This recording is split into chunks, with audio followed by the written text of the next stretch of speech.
Remember all my quilted squares? Well, today they're getting turned into quilted fabric to bring me one step closer to my quilted coat. The squares covered most of my sewing room floor, so I'm glad I broke this project up into panels. I sewed squares together into strips, and then the strips together. The largest panel I made was 8 squares by 5 squares, which took up 40 of my 63 total squares.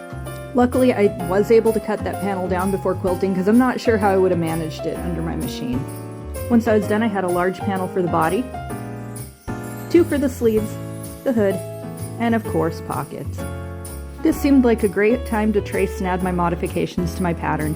I just added a little more room in the front so I could overlap and snap the coat a little tighter because I do live where it's pretty cold.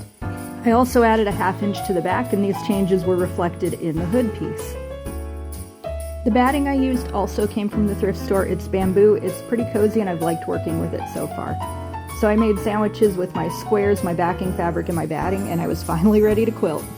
Now I'm only going to show a couple seconds of this, just so you understand how unwieldy it was to put the largest panel under my sewing machine.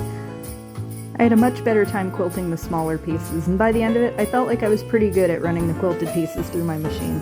And here's where I ended up, 8 nicely quilted panels ready to be chopped up and made into a coat. Like and follow to see the end result. I'm hoping to get this done tomorrow.